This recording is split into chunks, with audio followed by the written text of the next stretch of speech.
Assalamualaikum warahmatullahi wabarakatuh. Perkenalkan nama saya Ron Saputra dengan NIM 216500003. Di sini saya akan mereview ulang manajemen lingkup proyek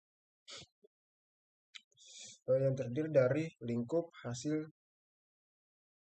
atau deliverable. Lingkup yaitu mengacu pada semua pekerjaan yang terlibat dalam menciptakan produk-produk dari proses dan proyek yang digunakan untuk menciptakannya. Hasilnya yaitu produk yang dihasilkan sebagai bagian dari suatu proyek seperti perangkat keras atau perangkat lunak, dokumen perencanaan, atau notulen rapat. Manajemen lingkup proyek mencakup proses-proses yang terlibat dalam mendefinisikan dan mengendalikan apa yang disertakan atau tidak dalam proyek. Yang berikutnya perencanaan lingkup, yaitu menentukan bagaimana ruang lingkup akan didefinisikan, diverifikasi, dan dikendalikan. Definisi lingkup meninjau karta proyek dan pernyataan lingkup awal dan menambah informasi lebih lanjut sebagai persyaratan dikembangkan dan perubahan permintaan disetujui. Membuat WBS menghasilkan membagi hasil proyek besar menjadi komponen yang lebih kecil lebih mudah ditangani. Verifikasi lingkup memformalkan penerimaan lingkup proyek. Pengendalian lingkup mengendalikan perubahan lingkup proyek. Perencanaan lingkup, rencana manajemen lingkup.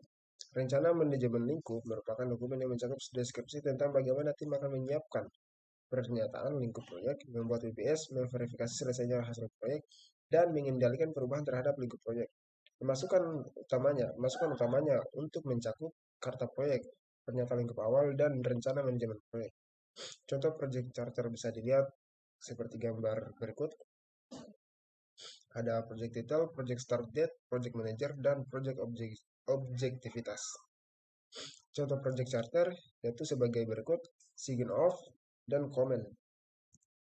Definisi lingkup dan pernyataan lingkup proyek. Pernyataan lingkup awal, karta proyek, aset proses organisasi, dan permintaan perubahan yang disetujui menyediakan dasar dan untuk membuat pernyataan lingkup proyek.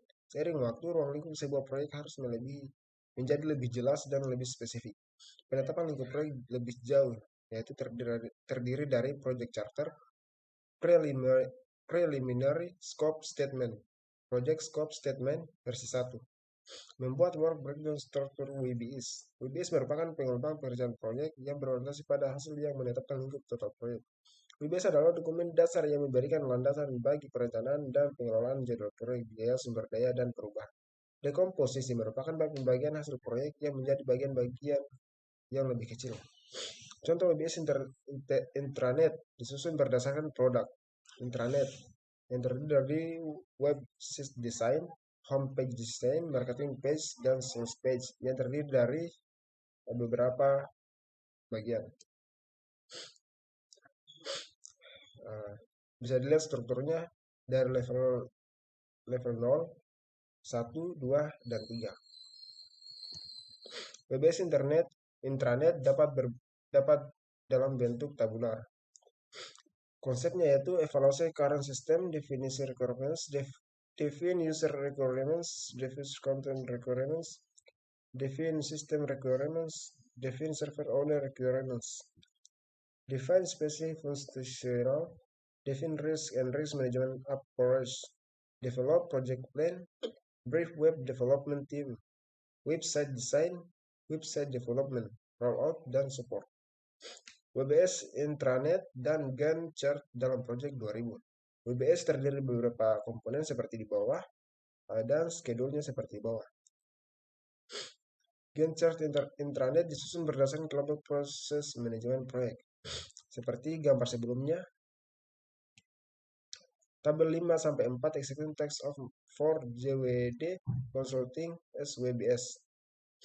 Bisa dilihat di sini eksekusinya sudah dibacakan di halaman sebelumnya.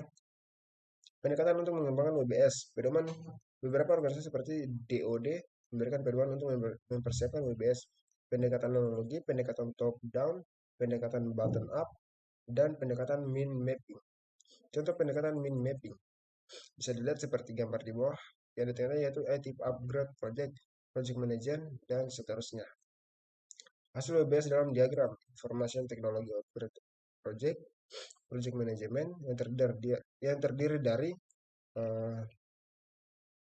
project management, update inventory, acquire hardware and software, install hardware and software. Pustaka WBS dan scope baseline. Yang pertama yaitu banyak tugas-tugas WBS tidak jelas dan harus dijelaskan secara lebih rinci sehingga orang tahu apa yang harus dilakukan dan dapat memperkirakan berapa lama bekerja dan berapa biaya yang diperlukan. Pustaka WBS merupakan dokumen yang menggambarkan informasi rinci tentang tiap butir WBS, lingkup proyek yang disetujui dan WBS-nya, serta pustaka WBS membentuk skop baseline yang digunakan untuk mengukur kinerja dan dalam memenuhi sasaran lingkup proyek. Verifikasinya itu sangat sulit untuk membuat pernyataan lingkup dan WBS yang baik bagi suatu proyek. Bahkan lebih sulit lagi untuk memverifikasi lingkup proyek dan meminimalkan perubahan lingkup. Banyak proyek TI yang digunakan sengsara karena skop, script, dan verifikasi lingkup yang buruk. Pengendalian lingkup melibatkan pengendalian perubahan terhadap proyek. Sasaran pengendalian lingkup adalah sebagai berikut. Mempengaruhi faktor yang menyebabkan perubahan lingkup. Memastikan bahwa perubahan diproses berdasarkan prosedur yang dikembangkan dan sebagai bagian dari pengendalian perubahan.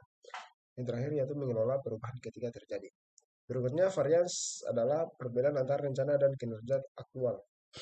Rangkumannya, manajemen lingkup proyek mencakup proses-proses yang diperlukan untuk memastikan bahwa proyek melakukan semua pekerjaan yang diperlukan dan hanya pekerjaan yang dibutuhkan untuk menyelesaikan proyek dengan sukses. Proses utama yaitu mencakup perencanaan lingkup, definisi lingkup, pembuatan WBS, verifikasi lingkup, dan pengendalian lingkup. Mungkin itu saja penjelasan dari saya, kurang dan lebihnya maafkan. Wassalamualaikum warahmatullahi wabarakatuh.